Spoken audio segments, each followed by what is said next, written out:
Maganda yung next question from Cinema Bravo. Idugtong ko na, no? For Mix. Mix, ang tanong niya is, what were the fun behind-the-scenes moments with your co-stars na pwede mong isplok sa amin? Siguro, yung dynamics talaga namin. Kahit I think most of us, parang first time na magka-work together. Correct? Pero yung relasyon namin talaga, may kita nyo on-screen na parang, ang tagal na magkasama. Ganun yung vibe namin lahat. Nagkasundo talaga kami lahat, nag-click kami. Napansin ko yun. Pumunta ako nung set para lang kayo magkakabarkada. Actually, bahay kami doon. Singin ko na rin, may mga approved questions sila ngayong gabi. Lahat po ng mga gusto niyo itanong na hindi na-approve, tinatanong niya ni Ate Wilma. Ay, totoo? Pag kami lang. Oo, taga-stroke talaga yan si Ate Wilma. So may presko nagaganap pala sa set? Pag kami lang, lahat ng mga gusto nila itanong, tinatanong niya ni Ate Wilma. Can you confirm that? Totoo ba yun, Kim? Tinatanong ni Wilma? Paul? Marami kasi siyang tanong. Alam mo namang ano na to sa sibilisasyon ng showbiz, haligi. Parang isa siya sa mga haligi ng mga showbiz industry. Grabe naman, nagmamarites lang.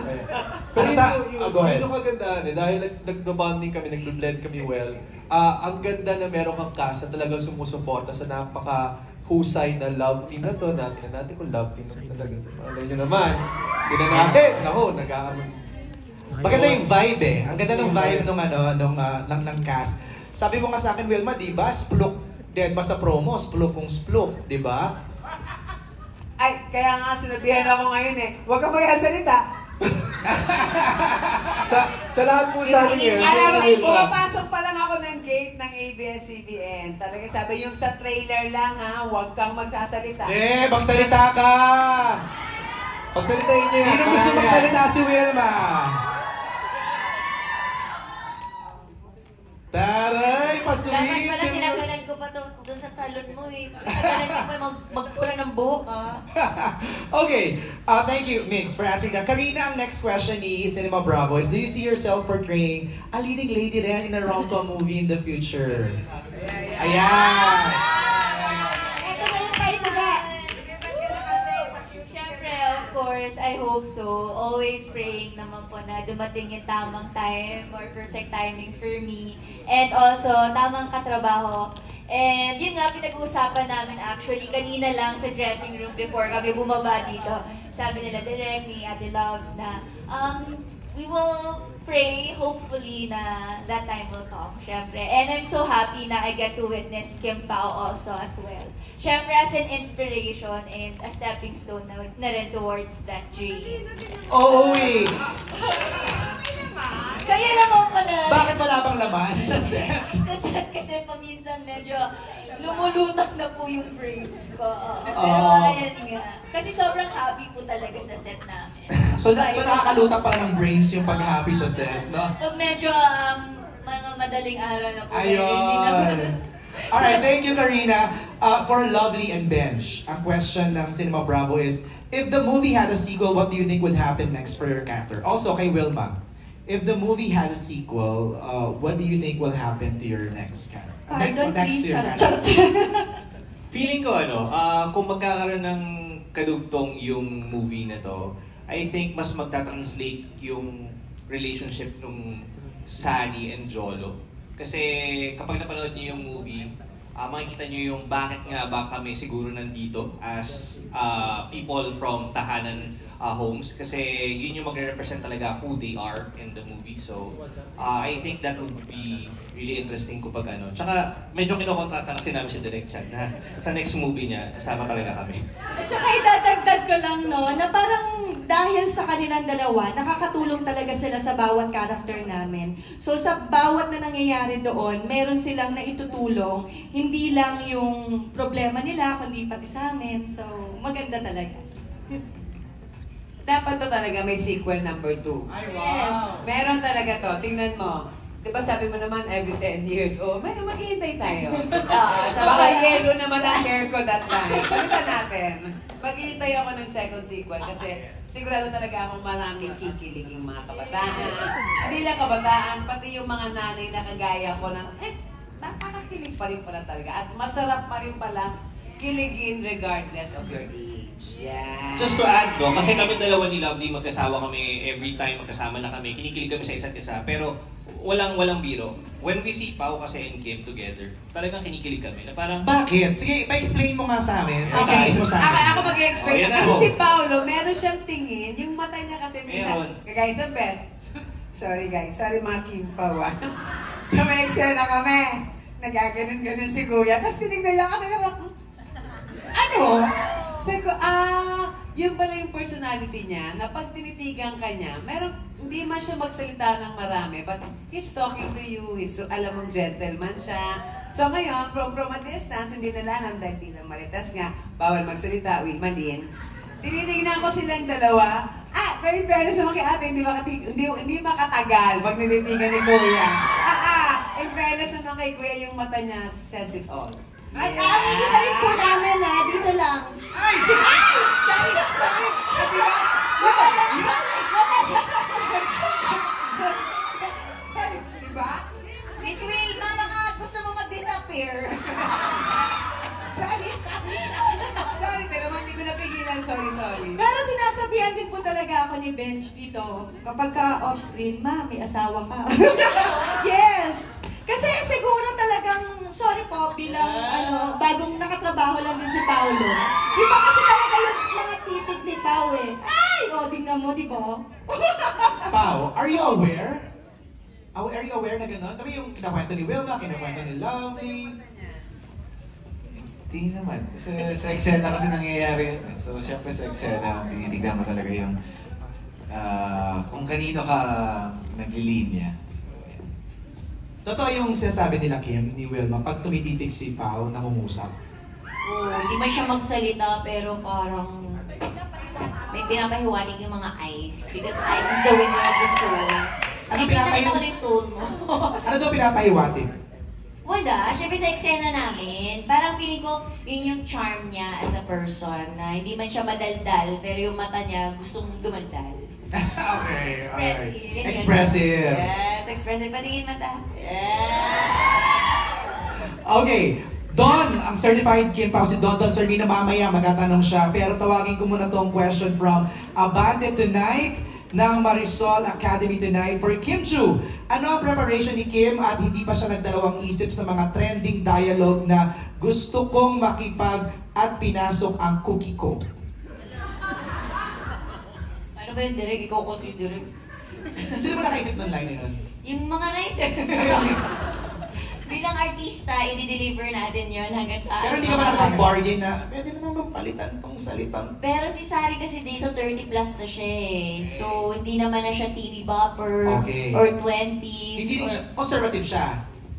Conservative siya kasi wala na siyang choice eh. Kasi NBSB talaga siya kasi lahat na minamahal niya, nawawala. Yung parang gusto niya lang mahalin pero alam na wala na sila. Kaya curious talaga siya about everything, about love, ganyan. Ayun, so pinasok ko na yung sarili ko kay Sari, Cookie. Tag-iba na yung character name mo. Naging guinea pig na pala siya. Pero ano din naman, and binasa ko yung script. Ba't ka natawa? Nalito na rin ako kasi yung guinea pig talaga yun. Pero parang pag binasa ko naman yung script, hindi naman siya basta lang sinulat or basta sinabi. May dahilan talaga siya kung bakit siya nasabi. And hats off din sa lahat ng mga writers, creatives, and Star Cinema sa pagiging matapang nila para isulat to, para ilagay sa trailer, para idilat na ang mga mata at pag-iisip ng mga tao na ito yung pinagdadaanan ng isang normal mid-30s na babae na hindi pa nagkakajowa. Ganda. Thank you, Kim. For Paolo naman, Paolo, carry mo bang magmahal ng girl kahit kapareho ng character ni Kim? Mawawala. Oo. Siguro para sa akin, parang noble sacrifice siya kapag ginawa mo yan, di ba? But feeling ko sa personality ko, gagawin ko. Dahil parang ayokong ipagkait sa kahit kaninong tao yung pakiramdam ng may nagmamahal sa kanya. Ganda. Thank you, Pao. Don, ready ka na? Kay Don Sermino, abot natin yung microphone. Neil? Certified Kim Pao to. Diyos ko, parang gabi-gabi yata. Kim Pao ang nire-report. Don, go ahead. Hindi, kasi ang daming fans ng Kim Pao talaga. Talaga! Yeah, mga 38 So, dito. So, support talaga sila sa akin. But anyway, since kilig ang pinag-uusapan for Paolo and Kim, kailan kayo, lagi ko na ito tinatanong, pero kailan kayo huling kinilig sa isa't isa and bakit? Anong scenario? Yung totoo, hindi sa eksena sa pelikula. Kinilig. Yes, kinilig. Binigyan niya akong tinapay kanina. Yes, tinapay lang ko lang. Mahina si ate ko. Mahinang nila lang siya. Pero dinala niya akong pasalubong kanina. After showtime. From wag na, Julie's Bake Shop kasi ako. yung mga nasa office sa Star, binigyan ko rin kasi. Oo, lahat kami binigyan. Yun lang. Ayun, at least Hindi sa ihi kinilig. So, dahil yung si Kim yung personality niya, imagine, pasalubong lang talagang kinikilig na. Ikaw naman, Paolo, sa nonchalant Kim. Hindi naman po, Sir Dangon. Sa amin kasi mga lalaki, parang di ko alam kung paano i-explain yung kilig sa amin. Dahil parang, ewan ko kung siguro, ayan. Ayun. Yung background music ko. Alam ba? Siguro pag nakikita ko sa baonan ni Kim na may gulay. Tapos walang halong karne. Parang, uy! Medyo kinikilig. Kilig siya dun sa cook namin. Yes, Hindi, malaking bagay because di ba parang maisip lagi ni Kim si Pao na kasi nga, nag-a-adjust ng baon. Adjust baon. Talagang part na ng buhay nila ang isa't isa. Thank you very much. Ayun na lang muna, MJ. Thank you, Don. Maraming salamat. Our next set of questions ay galing kay Delphine Diokino ng Rappler. Kim, you worked with Paolo sa Linlang and What's Wrong with Secretary Kim. What's a new thing you've learned about Paolo by doing this film? New thing I've learned. Actually, si Pao, pag makatrabaho mo siya, ang dami yung matututunan. Lahat kami, talaga, parang iba yung atake niya every project. Linlang, sobrang serious na, hindi siya makausap nung What's Wrong with Secretary Kim. Naging funny siya. Ngayon, super funny na siya. Yung ang dami niya ng comedic timing, yung iba, parang syempre nakakakaba din pag nakakatrabaho mo lagi yung tao. And hindi mo alam kung ano yung susunod mong may offer as screen partner, di ba? Parang there's always something new pag nakakatrabaho mo isang Paolo Avellino. Yeah! Kasi very dedicated siya, so mahihiya ka kung hindi mo iibahin. Kasi nag-iba siya eh. Yung iba yung atake niya, iba yung, wala, paano ito isa lang atake ko? So, iniba ko na lang din yung serious tayo ng konti. Kasi parang mas napupush ka to be a better actor kapag katrabaho mo siya. Hindi ka lang adjust baon, adjust acting ka rin, ha? Yes, adjust acting tayo, level tayo sa isang Paolo Avellino. Adjust lahat, no? Grabe. Adjust na! Parang any moment sasabog na si Kim. Okay, for Paolo, you've done a lot of movies with different leading ladies. You did I'm Drunk, I Love You, Fangirl, Ngayon Kaya, and Elevator last year. What is different with working with Kim in this one? Actually, now that I think about it, parang never lumampas ng 2 beses kung katrabaho lagi yung mga leading ladies natin. Either if it's in the sa series or sa movie. Sa pagkakaalala ko. Pero yung parang ngayon na natanong sa akin, parang siguro yung sagot ko dyan, parang hindi nakakasawang katrabaho si Kim.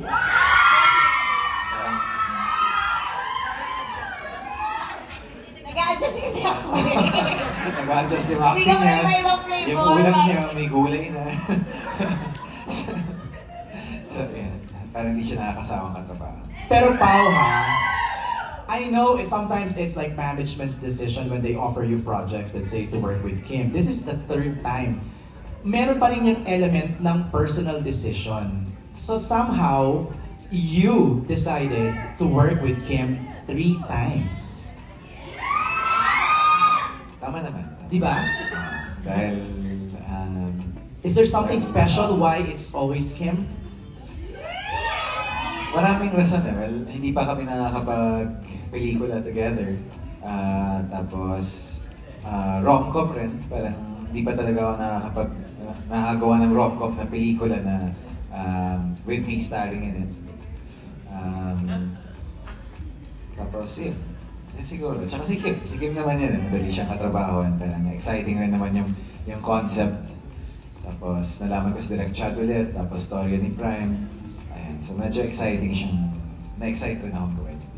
Thank you, Pao. Okay, next from What's Up PH for Kim Chu. Recently, may nag-trending na article about Miss Wilma giving a hint na you're in a relationship. Parang report ko to sa TV pa to. With Paolo. Nakita ko to. Headline bukas, ngayon ang broadcast. Ito si Miss Wilma. Be, maling show yun. Yung sinabi mong yun. Mali ba yun? Oo, maling show yun, Be. Pero okay lang. Anong masasabi mo rito? Maling show ba yun? Yes, ba Be. yun? Pero love Collab kita. na kasi ngayon eh, collab. Oh, yeah. Mali. Siyempre kay MJ tayo. Ayan! MJ for life. Oh, ano mo na masasabi mo doon na binuking ni Wilma, nag-hint? Buti pa siya alam niya. Ay, di na. Wilma doesn't give hints. Oh, ano kayo? Kayo ang gulo-gulo nyo. Tapos, Explain mo, explain. Diba? Okay, anong headline? Wilma doesn't give hints. O, bakit ako kinakasyon na yun? Wala akong hints. Sabi nga sa'yo, ito naman madamot, ayaw magbigay ng hint. Okay, nung tinanong ako kung sila ba, sabi ko, kasi lagi sila sa tent eh. Oh, masama ba yun? Tapos, sila ba? Parang. Tapos, yun yun. Oh, tapos yung nag-headline, Wilma doesn't give hint. So, hindi yun totoo. Wilma doesn't send. Doesn't nga, di ba? Actually, si Miss Wilma, ano talaga siya? Push na push. Gusto niya nga gumawa ng GC, di ba? Hindi ako si Lovely yung gumawa ng GC. Ikwento mo yung GC mo. Kasi sabi po namin dun sa GC, gagawa sila ng GC, update kami ni Kim. So, pag nabuo na yung GC na yon, meron ng update si Kim sa amin. Ano sasabihin mo? Kami na! Kanan! Pero wala pa kasing GC. So, wala pang GC. So, wala pa po kami ma-update. Alright! Tag-alright na lang ako, no? Okay, next question. Kaya naman galit, MJ. Mali No, pa rin binabasa ko sinabi kasi itong tagline. ang ganda na itong next question. Ang ganda, mula kay Chad, the Manila Feed.